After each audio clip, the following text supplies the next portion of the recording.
আসসালামু আলাইকুম রহমতুল্লাহ। এই যুগের নারীরা প্রতিটি ক্ষেত্রে পুরুষদের সঙ্গে পাল্লা দিচ্ছে।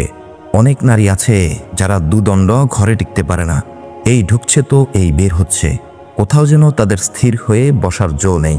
কেউ কেউ আবার বোরকার ভেতর শয়তান পোষে, তারা বোরকাগুলোকে ঝলমলে ও চটকদার করে তোলে, ফলে এগুলোই ফিতনার কারণ হয়। তাদের পোশাকে, আচরণে কিংবা পানাহারে ইসলামী শিক্ষার কোনো চিহ্নই তোমার চোখে পড়বে না। থাক হাল জামানার নারীদের কথা, অবশ্য তাদের মধ্যে অনেক নেককার মহিলাও আছে যাদের দেখে মুসলমানদের হৃদয় প্রশান্ত হয়। চলো সালাফের যুগে কেমন ছিল সোনালী যুগের নারীরা। আবু ওসাইদ আনসারী রাদিয়াল্লাহু তাআলা আনহু বর্ণনা করেন, একবার রাসূলুল্লাহ সাল্লাল্লাহু আলাইহি ওয়াসাল্লাম মসজিদ থেকে বের হওয়ার সময় দেখেন রাস্তায় পুরুষ আর মহিলা মিলেমিশে হাঁটছে। এই অবস্থা দেখে তিনি মহিলাদের উদ্দেশ্যে বলেন, তোমরা পিছনে হটে যাও, তোমাদের রাস্তার মাঝ বরাবর চলা উচিত নয়, তোমরা বরং রাস্তার এক পাশ দিয়ে চলবে। সুনানু আবি দাউদ, হাদিস নাম্বার 5272।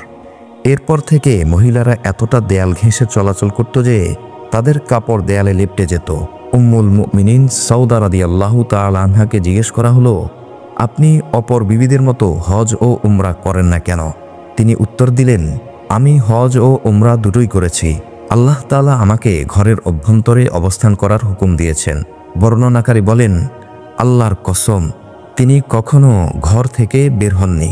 শেষ পর্যন্ত ইন্তেকালের পর তার জানাজাই বের করা হয়েছে। আবু বকর ইবনুল আরাবী রাদিয়াল্লাহু তাআলা আনহু তার আহকামুল কোরআন গ্রন্থে লেখেন, আমি এই বিশাল অঞ্চলের 1000-এরও অধিক গ্রামে প্রবেশ করেছি, কিন্তু নাবলুসের নারীদের চেয়ে অধিক পর্দানশীল ও সংযমী নারী আমার চোখে পড়েনি। এই নাবলুস নগরীতেই ইব্রাহিম আলাইহিস সালাম অগ্নিকুণ্ডে নিক্ষিপ্ত হয়েছিলেন। সেখানে আমি 1 মাস অবস্থান করি। এই দীর্ঘ সময়ে আমি দিনে রাস্তায় কোনো মহিলা দেখিনি, তবে জুমাবার তারা বের হতো। রাস্তাঘাট ভরে যেত প্রচুর নারী সমাগমের কারণে।